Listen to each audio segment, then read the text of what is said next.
आप देख रहे हैं कच्चा चिट्ठा। मैं हूं आपके साथ प्रीति रघुनंदन। कोरोना से बचने के लिए मास्क किसी सुरक्षा कवच से कम नहीं है।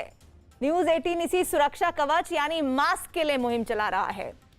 हमने उसको नाम दिया है #मास्क पहनो इंडिया। मेरे चेहरे पर जो मास्क आप देख रहे हैं ये कोरोना से बचाता है, इसलिए मेरी आपसे गुजारिश है कि आप मास्क जरूर पहनिए। तो चलिए इसी के साथ ही प्रोग्राम की शुरुआत करते हैं। इजराइल और फिलिस्तीन के बीच जारी संघर्ष साल 2014 की याद दिला रहा है, जब इस संघर्ष में सैकड़ों लोग मारे गए थे। दरअसल फिलहाल दोनों देश एक दूसरे पर हमले कर रहे हैं। इजराइल का आरोप है कि फिलिस्तीन के उग्रवादी गुट हमास ने 1000 से ज्यादा रॉकेट हमले किए हैं, जिसके जवाब में इजराइल ने भी अपनी मिसाइलों और तोपों का मुंह खोल दिया है।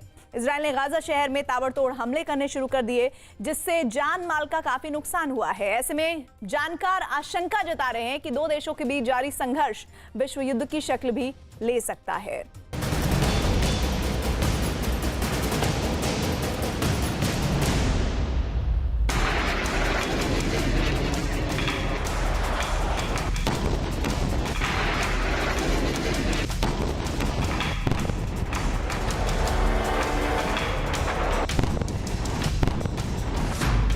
कोरोना काल में विश्व युद्ध की आहट, रॉकेट से हमलों के बाद बढ़ा तनाव, फिलिस्तीन पर इजराइल का पलटवार। कोरोना वायरस के खिलाफ जंग के बीच इजराइल और फिलिस्तीन एक दूसरे पर रॉकेट बरसा रहे हैं। फिलिस्तीन के उग्रवादी गुट हमास और इजराइल के बीच शुरू हुआ खूनी खेल अब जंग की शक्ल अख्तियार करता जा रहा है। इजराइल की राजधानी तेल अवीव के साथ उसके कई शहरों पर हमास ने हमले किए तो इजराइल ने पलटवार करते हुए फिलिस्तीन के खिलाफ अपने आधुनिक और मारक हथियारों का मुंह खोल दिया। गाजा पट्टी पर रॉकेट बरसाए जाने लगे। लोगों के आंखों के सामने इमारतें ताश के पत्तों की तरह ढहने लगी। चारों तरफ तबाही की तस्वीरें नजर आने लगी। 2014 के बाद फिलिस्तीन और इजराइल के बीच शुरू हुए इस खूनी संघर्ष में दोनों ओर से मरने वालों का आंकड़ा बढ़ता जा रहा है। चिंता की बात यह कि इजराइल और फिलिस्तीन का उग्रवादी गुट हमास लगातार एक दूसरे पर रॉकेट से हमले कर रहे हैं। कोई भी पीछे हटने को तैयार नहीं है। इजराइल ने दावा किया है कि हमास ने उस पर करीब 1500 रॉकेट दागे हैं। हालांकि इजराइल ने भी पलटवार किया और उसके सैकड़ों रॉकेट को हवा में ही तबाह कर दी। इतना ही नहीं, इजराइल ने दावा किया है कि उसने रॉकेट से हमला कर 65 से अधिक फिलिस्तीनियों को मार गिराया है। इजराइल की ओर से किए गए हवाई हमले में हमास के 11 टॉप कमांडर भी मारे गए हैं। We are continuing our efforts to stop the anarchy and restore governance to the cities of Israel, with an iron fist if needed, with all forces needed and all authorities required. If they want to escalate, the resistance is ready. If they want to stop, the resistance is ready. If they want to move their hand out of Jerusalem, the resistance is ready. This is the message that we delivered to all the sides and to whoever is involved. Hamas के हमलों के बाद Israel ने Gaza पट्टी में सैन्य हमले तेज कर दिए हैं, तो इस्लामी उग्रवादी समूह हमास ने भी पीछे हटने का कोई संकेत नहीं दिया है और वो इजराइल के शहरों पर लगातार रॉकेट दाग रहा है। आपको कुछ तस्वीरें दिखाते हैं जो इस युद्ध की भयावहता का सबूत है। एक कैमरामैन तस्वीरें ले रहा था, तभी अचानक से रॉकेट दागे गए। कई रॉकेट एक के बाद एक इमारत पर गिरे और धुएं का गुबार उठा।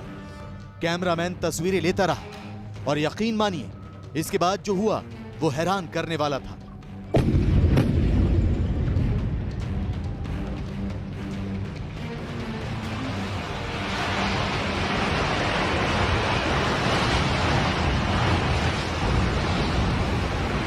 रॉकेट हमले से महज 40 सेकंड में इमारत ताश के पत्तों की तरह ढह गई। बताया जा रहा है कि इजराइल की वायुसेना ने गाजा स्थित इस बिल्डिंग पर रॉकेट इसलिए दागे क्योंकि यहां हमास का एक दफ्तर था। इजराइल की ओर से जवाबी कार्रवाई का सबसे ज्यादा असर गाजा पट्टी पर ही पड़ा है। यहां चारों तरफ सन्नाटा पसरा है। लोग मौत का मातम मना रहे हैं। इमारतें जमींदोज हो चुकी हैं। एम्बुलेंस के सायरन रोंगटे खड़े कर रहे हैं। यही नहीं, कई जगहों पर तो अरब समुदाय के लोगों और यहूदियों के बीच खूनी झड़प की तस्वीरें भी सामने आ रही हैं। दोनों एक दूसरे के खून के प्यासे नजर आ रहे हैं। सड़कों पर हंगामा बरपा है। ये वीडियो देखिए।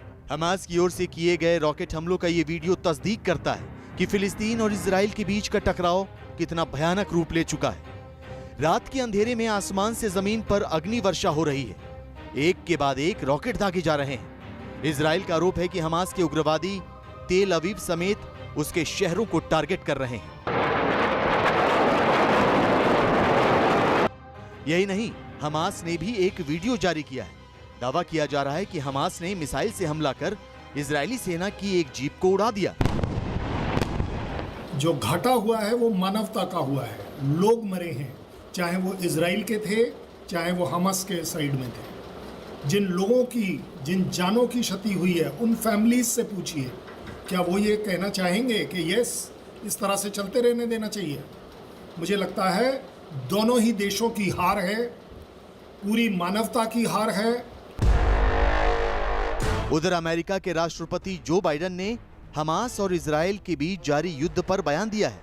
उन्होंने कहा है कि इजराइल को आत्मरक्षा का पूरा हक है। हालांकि उन्होंने ये उम्मीद भी जताई है कि ये जंग जल्द ही खत्म हो जाएगी। I had a conversation with Bibi Netanyahu not too long ago. I'll be putting out a statement very shortly on that. My expectation and hope is that this will be closing down sooner than later. But Israel has a right to defend itself when you have thousands of rockets flying into your territory. But I had a conversation for a while with the Prime Minister of Israel, and I think that my hope is that we'll see this coming to conclusion sooner than later. Thank you. America ने Israel का एक तरह से समर्थन किया है। ऐसे में खुद को मुस्लिम देशों का खलीफा साबित करने में जुटा तुर्की कैसे पीछे रहता?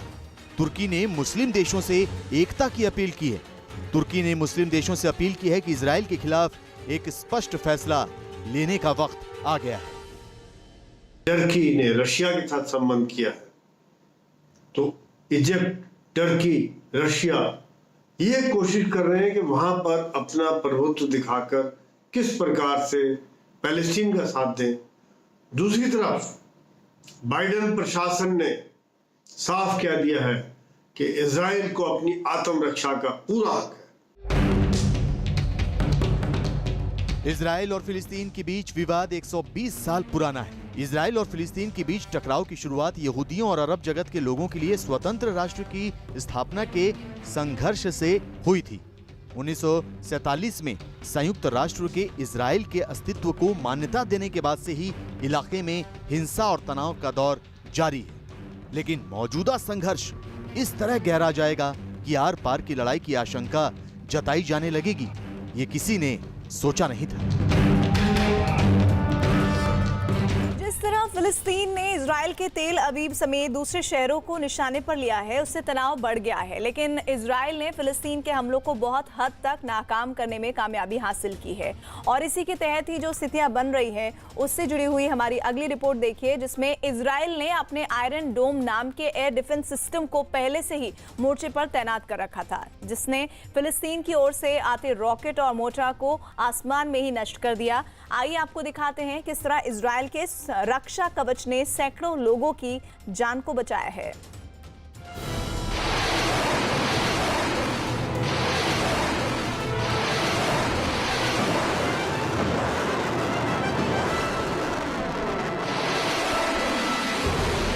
फिलिस्तीन और इजराइल के बीच जंग की आग भड़क उठी है। दोनों तरफ से हमले हो रहे हैं। फिलिस्तीन रॉकेट दाग रहा है तो इजराइल उन रॉकेट को आसमान में ही नेस्तनाबूद कर रहा है। लेकिन सवाल ये कि इजराइल आसमान में ही इतनी आसानी से रॉकेट को नष्ट कैसे कर रहा है? तो जवाब है आयरन डोम।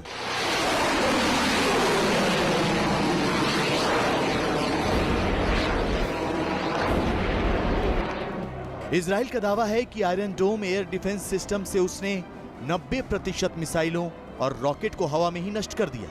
ये वही आयरन डोम है जिसे दुनिया का सर्वश्रेष्ठ एंटी मिसाइल डिफेंस सिस्टम कहा जाता है। दरअसल इजराइल का आयरन डोम एक एयर डिफेंस सिस्टम है जिसे इजराइल ने स्वदेशी तकनीक से विकसित किया है। हालांकि इसे विकसित करने में अमेरिका से वित्तीय और कुछ तकनीकी सहायता ली गई है। हाई टेक्नोलॉजी से लैस आयरन डोम एक छोटी दूरी का एयर डिफेंस सिस्टम है जिससे रॉकेट या मॉर्टर को हवा में ही नष्ट किया जा सकता है। खास बात यह है कि आयरन डोम हर मौसम में काम कर सकता है। आयरन डोम को साल 2011 में इजराइल की सेना में शामिल किया गया। ये रडार के जरिए दुश्मनों की मिसाइलों और रॉकेट को पहचानता है और काफी कम समय में उसे आसमान में ही नेस्तनाबूद कर देता है। यही वजह है कि फिलिस्तीन की ओर से दागे गए अधिकतर रॉकेट और मिसाइल नाकाम हो गए। आपको दिखाते हैं कि इजराइल का ये रक्षा कवच काम कैसे करता है। आयरन डोम मोबाइल मिसाइल सिस्टम है। इस प्रणाली में कई उपकरण एक साथ मिलकर काम करते हैं। हमला होने के बाद इसमें लगा रडार पता करता है कि किस दिशा से कौन सा या कैसा रॉकेट या मॉर्टर उसकी तरफ आ रहा है। उसी दौरान वो उसकी स्पीड और रास्ते का आकलन करके जानकारी कंट्रोल सेंटर के पास भेज देता है। इसके बाद कंट्रोल सेंटर बिना कोई देरी किए इंटरसेप्टर मिसाइल उसकी तरफ छोड़ देता है।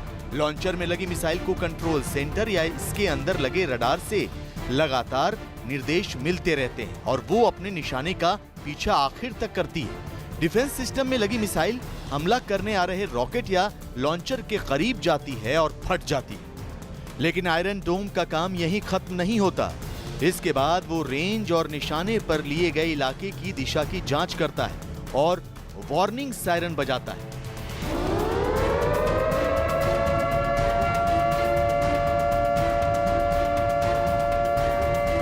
सायरन बजाने के बाद स्थानीय लोगों के पास सुरक्षित स्थानों पर जाने के लिए 30 से 90 सेकंड का समय होता है। दरअसल इजराइल के इस एयर डिफेंस सिस्टम का मुख्य लक्ष्य मिसाइल को आबादी वाली जगहों से दूर ले जाना होता है ताकि जमीनी स्तर पर कम से कम नुकसान हो। रॉकेट्स के द्वारा इजराइल को भारी नुकसान पहुंचाया जाए, वो उनकी चाल सफल नहीं हो पाई, उनका प्लान सफल नहीं हो पाया और उनके बहुत बड़ी संख्या में रॉकेट हवा में ही डिस्ट्रॉय कर दिए गए। इस प्रकार उनके वो रिसोर्स बर्बाद हो गए जो उन्होंने इतने सालों से इकट्ठे किए होंगे रॉकेट्स वगैरह, और एक किया था कि इजराइल को बहुत बड़ा नुकसान करेंगे, तो आज उनके पास है ही नहीं। और दूसरी बात, उनके पास अपना एयर डिफेंस सिस्टम नहीं है। तो जो इजराइल अपना एयर स्ट्राइक कर रहा है वो खुले दिल से कर रहा है, उसको कोई रोक टोक नहीं हो रही। उन्होंने हमास के हेडक्वार्टर को, बिल्डिंगों को, जहां पर भी हमास फाइटर थे उनको चुन चुन के डिस्ट्रॉय किया, बर्बाद कर दिया। आयरन डोम मोबाइल लॉन्चर एक ट्रक के सहारे कहीं भी पहुंचाया जा सकता है। डिफेंस सेक्टर से जुड़ी कंपनी रेथॉन का कहना है कि इसकी एक यूनिट करीब 155 वर्ग किलोमीटर के दायरे तक की रक्षा करने में सक्षम है। तो शायद यही वजह है कि इजराइल फिलिस्तीन के हमलों से बच पाने और बड़े नुकसान को टाल पाने में कामयाब हुआ। हालांकि दोनों देशों के बीच जारी टकराव और विकराल हुआ तब शायद आयरन डोम भी फेल हो जाए। लिहाजा इजिप्ट ने शांति बहाल करने के लिए पहल की है और एक दल को इजराइल रवाना किया है। उम्मीद है कि बहुत जल्द युद्ध के बादल छट जाएंगे।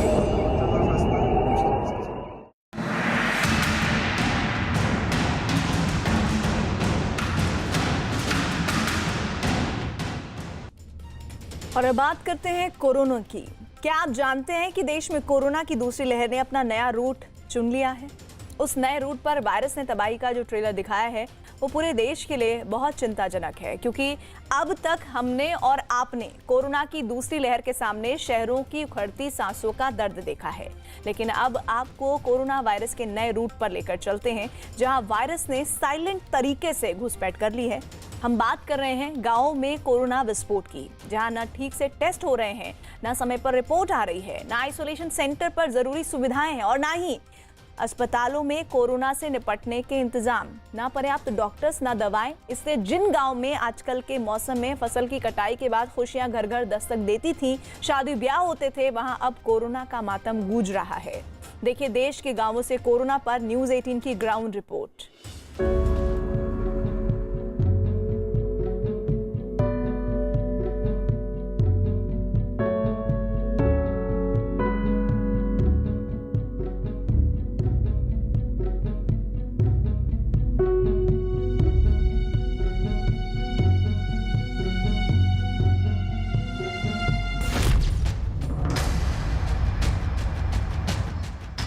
अब तक देश ने शहरों में कोरोना महामारी का सबसे प्रचंड रूप देखा।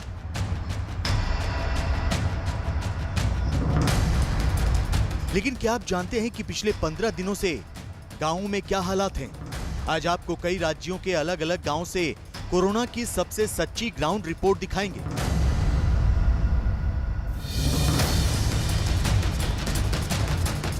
ये बेहद चिंता का विषय है कि अप्रैल के आखिरी हफ्ते से मई के दूसरे हफ्ते तक गांवों में कोरोना ने बहुत तेजी से पांव पसारे हैं। देश के गांवों में कितनी तेजी से कोरोना का कहर टूटा है, इसे आंकड़ों में देखिए।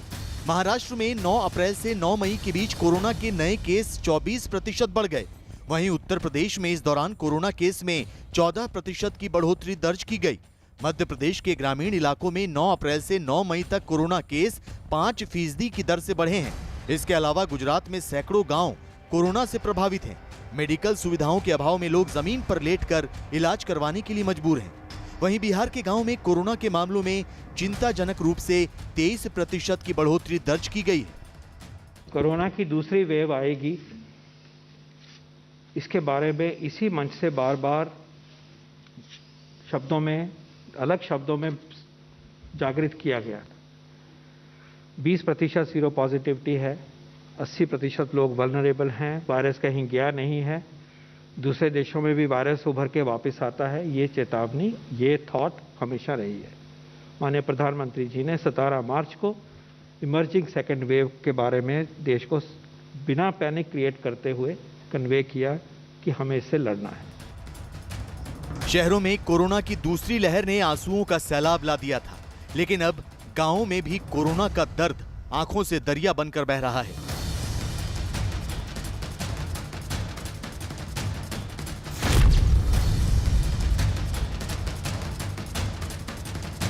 गुजरात के डांग जिले की वानसदा तहसील का ये सुखाबारी गांव है। कोरोना ने जब यहां का रुख किया तो मेडिकल सुविधाएं और प्राथमिक स्वास्थ्य केंद्र पहले ही सरेंडर कर चुके थे। लिहाजा सरकार ने आइसोलेशन सेंटर बनवाकर लोगों का इलाज करने की कोशिश की, लेकिन हकीकत आपके सामने है। पेड़ों के नीचे पॉलिथीन या दरी गद्दे बिछाकर लोग कोरोना का इलाज करवा रहे हैं। पास में एक पीएचसी यानी प्राथमिक स्वास्थ्य केंद्र भी है, लेकिन लोग वहां नहीं जाते क्योंकि इलाज के नाम पर वहां कुछ है ही नहीं। તમારે સરકાર શ્રી ને એટલું કહેવું છે કે દરેક ગામમાં જે શોભાના ગાંઠિયા પીએચસી સીએચસી બનાવેલા છે ત્યાં અંદર એમબીબીએસ ડૉક્ટર આપો, ટ્રીટમેન્ટ આપો, જેથી કરીને આ ગરીબ લોકોને ગામની અંદર સેવા મળી રહે, ટ્રીટમેન્ટ મળી રહે અને લોકો સ્વસ્થ થાય। शहरों के मुकाबले गांवों में स्वास्थ्य सेवाएं हैं ही नहीं, इसीलिए कोरोना वायरस बढ़ने के बाद गांवों की बदहाली तय थी। गुजरात सरकार ने प्राइमरी स्कूलों में आइसोलेशन सेंटर बनाने के निर्देश दिए थे, लेकिन इलाज के नाम पर प्राथमिक सुविधाएं भी उपलब्ध नहीं है। इसलिए ऐसे आइसोलेशन सेंटर खाली पड़े हैं। जाहिर है, न दवा है, न डॉक्टर और न बेड, फिर लोग यहाँ क्यों आएंगे? सरकारी आंकड़ों के मुताबिक गुजरात में 18,000 गांवों में 15,275 सेंटर बनाए गए। 15,275 कोविड सेंटर में सिर्फ 5,404 लोग ही भर्ती हैं, बाकी खाली पड़े। गांवों में 47,826 एक्टिव केस हैं। गांवों के 33,104 मरीज होम आइसोलेशन में। गांव में बने कोविड सेंटर में दवाएं नहीं हैं। टेस्टिंग किट की कमी है तो टेस्ट कम हो रहे हैं। आरटी-पीसीआर टेस्ट के नतीजे 4 से 5 दिन में आ रहे हैं। हालांकि गुजरात सरकार का दावा है कि गांवों में बनाए गए कोविड सेंटर में पर्याप्त सुविधाएं पहुंचाई जा रही हैं। ये तमाम सेंटरों ऑक्सीजन प्लांट साथे त्यानी स्थानिक व्यवस्था 30 बेडथी मांडीने 50 बेड सुधीनी थई शके एवी व्यवस्था एनुं सर्वे थई रह्युं छे। કેટલી બેડની વ્યવસ્થા થશે અને કેટલા ટનના પ્લાન્ટની ઓક્સિજનની જરૂરિયાત ઊભી થશે એ સર્વેની કામગીરી ચાલુ છે ને એ પ્રમાણે કામ કરવામાં આવશે।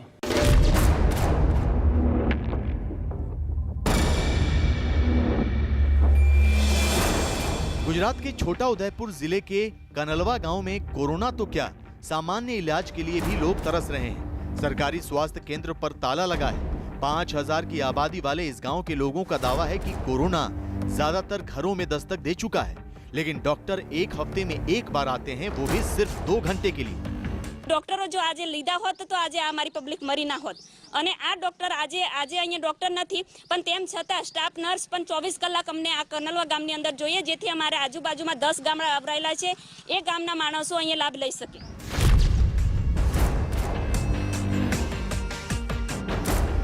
गुजरात के साबरकांठा जिले के चित्रोड़ा गांव में भी सरकार ने कोविड सेंटर खोला. न डॉक्टर, न दवाएं, न नर्सिंग स्टाफ. तो मरीज यहां क्या करने आएंगे? अफसोस, मरीजों के न आने की वजह से नाम का ये कोविड सेंटर बंद कर दिया गया. गांवों की मेडिकल सुविधाओं का सच किसी से छिपा नहीं है. न्यूज 18 की ग्राउंड रिपोर्ट में आपको कोरोना से लड़ते गांवों की एक एक तस्वीर दिखाते हैं.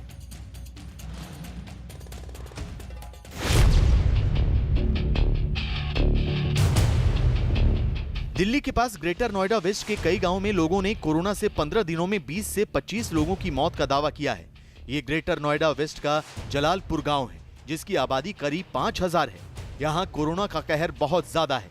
गांव के ज्यादातर घरों में लोग बीमार हैं. अधिकतर लोगों में कोरोना के लक्षण हैं. गांव के लोगों का दावा है कि इलाके के नोडल ऑफिसर और सीईओ को भी चिट्ठी लिखी गई है, लेकिन मेडिकल सुविधाओं को लेकर अब तक कोई जवाब नहीं मिला. न्यूज 18 इंडिया आपको उन गांवों तक लेकर आया है जिन गांवों में स्थिति अब बदतर होती जा रही है. इस वक्त ग्रेटर नोएडा वेस्ट में हम लोग मौजूद हैं. यहां पर 2 से 3 गांव आसपास हैं और हर गांव की आबादी अच्छी खासी है. 4 से 5000 लोग एक गांव में रहते हैं.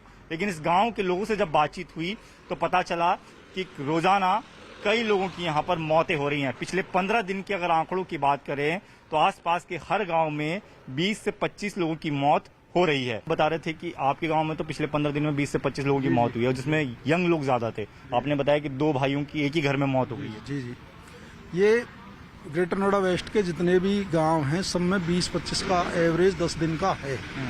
और ये सबकी सब जो मौतें हुई हैं, जाने गई हैं, ये इलाज ना मिलने की वजह से, हॉस्पिटल में एडमिशन ना मिलने की वजह से, या हॉस्पिटल जो प्राइवेट हॉस्पिटल है 4-4, 5-5 लाख वसूल रहे हैं, उसमें जो समर्थ नहीं है गरीब लोग, उनकी वजह से मौतें हो रही हैं.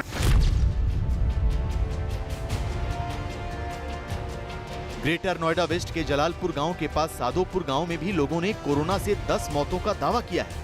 गांव वालों को कहना है कि करीब 15 दिनों में 10 लोग कोरोना की वजह से दम तोड़ चुके हैं. मरने वालों में बुजुर्ग और युवा दोनों शामिल थे. गांव के हालात लगातार बिगड़ रहे हैं. लोगों का आरोप है कि स्थानीय अधिकारियों को रोज फोन किया जाता है, लेकिन कोई जवाब नहीं मिलता. स्कूल और कम्युनिटी हॉल बंद पड़े हैं. गांव के लोगों की अपील है कि इन्हें कोविड सेंटर में तब्दील करके लोगों को इलाज दिया जाए. स्थिति ऐसी है कि लगातार मौतें हो रही हैं और इस वजह से गांव के लोग बहुत डरे हुए हैं. हाँ जी, गांव के लोग बहुत डरे हुए हैं. माने सरकार तो कह रही है कि भाई जो है हम सारी सुविधाएं दे रहे हैं, लेकिन अधिकारी को यहाँ आता नहीं है. अभी जो है मेरे गांव में 8 मौत हो चुकी हैं. उस सब में कोरोना के लक्षण थे अधिकतर. कोरोना के लक्षण थे. हाँ, गांव में अभी भी जो अगर आज भी टेस्ट कराएं तो गांव में अभी भी 25-30 लोग अभी भी कोरोना से पॉजिटिव मिलेंगे. हाँ जी. तो क्या कोई सैनिटाइज करने के लिए आता है, छिड़काव के लिए आता है? क्या कुछ दवाइयाँ यहाँ पर बांटी जा रही हैं? कुछ व्यवस्था है लगता है? नहीं, कोई सैनिटाइज करने नहीं आया, ना दवाई बांटना आया कोई भी.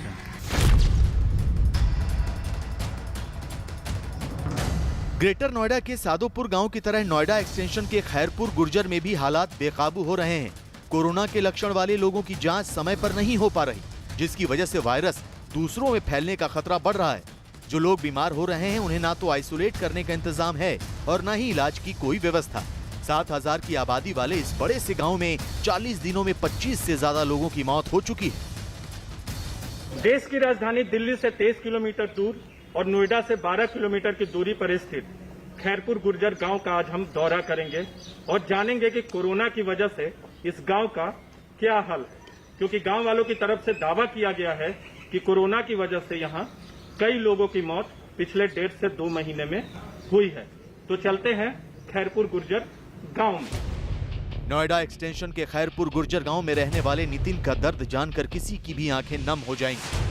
उनका दावा है कि 35 दिनों में 2 भाइयों को वो खो चुके हैं. 1 महीने पहले एक भाई की मौत हार्ट अटैक से हुई, जबकि दूसरे भाई को कोरोना ने छीन लिया.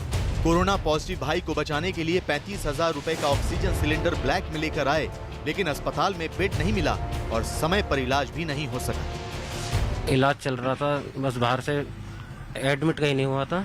दवाई लेकर आते थे, कह रहे थे बेड खाली नहीं है. बस दवाई घर पे चल रही थी, ऑक्सीजन भी घर पे लगी हुई थी, बाकी एडमिट कहीं नहीं था। और 6-7 दिन में ही हो गया डेथ। जी हाँ। नितिन की तरह खैरपुर गुर्जर गांव के राहुल शर्मा के परिवार को भी कोरोना ने तबाह कर दिया। राहुल के सिर से मां का साया उठ गया। कोरोना के तमाम लक्षण के बीच अनीता शर्मा अस्पतालों में दर दर भटकती रहीं। इलाज के अभाव में उनकी जान चली गई। 40-40 हज़ार रुपये मांगते हैं एक दिन के, जिस हॉस्पिटल में ना ऑक्सीजन है ना वेंटिलेटर है कि आईसीयू में रखेंगे। कि हमारे पास कोई कहता है 1 घंटे की है, हमारे पास 2 घंटे की ऑक्सीजन दे सकते हैं बस हम, तो वो 40-40 हज़ार रुपये मांगते हैं। तो उन्होंने बोल दिया कि वेंटिलेटर की ज़रूरत है, तो वेंटिलेटर कहीं पे मिला नहीं, तो उन्होंने 8:30 बजे दम तोड़ दिया। खैरपुर गुर्जर के हर तीसरे घर में कोरोना से संबंधित कोई न कोई दर्द है। न्यूज़ 18 इंडिया की ग्राउंड रिपोर्ट की खबर जब ग्रेटर नोएडा प्रशासन को मिली तो वो हरकत में आया। प्रशासन की एक टीम गांव में सैनिटाइजेशन मशीन लेकर पहुंची। ग्रेटर नोएडा के सीईओ नरेश भूषण खुद गांव पहुंच गए। यहाँ पर PHC बिशरक में रोजाना टेस्टिंग 10 से 5 होती है और उसके अलावा गांव में भी कभी कभी एंटीजन टेस्ट किए जाते हैं। कई लोगों की टेस्टिंग हुई, जैसे मैं अभी एक घर में गया, एक बच्चे की हार्ट अटैक से मृत्यु हुई, पर दूसरे बच्चे के लक्षण निश्चित तौर पर कोरोना वाले थे। टेस्टिंग भी हुई, उसकी पॉजिटिव रिपोर्ट भी आई थी, परंतु क्योंकि जैसा हुआ इसमें देखा गया कि यूथ को काफी अधिक अफेक्ट करा जाता है, तो उसको शायद बचाया नहीं जा सका। दिल्ली से सटे गांव में भी कोरोना को लेकर किसी तरह का सर्वे नहीं हुआ है, ताकि वायरस की रोकथाम और लोगों को बचाने के लिए जरूरी इंतजाम किए जा सके। इस गांव में अभी तक सर्वे नहीं हुआ, गांव वालों ने बताया कि जो कोरोना इसमें हुआ है। डॉक्टर सचिंदर मिश्रा जी साथ में सर्वे हुआ है, सर्वे हुई है और टेस्टिंग भी हुई है। कल पहली बार टेस्टिंग है, कल पहली बार टेस्टिंग हुई है। उससे पहले कोई टेस्टिंग 9 TV की वजह से उन्होंने जो दिखाया उसकी बाद टेस्टिंग हुई है। देखिए आप बता रहे हैं कि पहले सर्वे नहीं हुआ, सर्वे भी हुआ है और टेस्टिंग कल हुई है, जिसमें कि 115 लोगों की टेस्टिंग हुई है और उसमें 5 लोग पॉजिटिव आए हैं। प्रशासन के मुताबिक गांव में एक दिन पहले ही एंटीजन टेस्ट जरूर हुआ था, लेकिन 100 लोगों के टेस्ट में 5 कोरोना पॉजिटिव पाए गए थे। 7,000 की आबादी वाले गांव में सिर्फ 100 लोगों का टेस्ट। ये मेडिकल इंतजामों का सच बताने के लिए काफी है, क्योंकि गांव वालों के मुताबिक जब ज्यादातर लोगों को कोरोना के लक्षण हैं, तो इलाज के बजाय सिर्फ एंटीजन टेस्ट की औपचारिकता करके क्या लोगों की जिंदगी खतरे में नहीं डाली जा रही?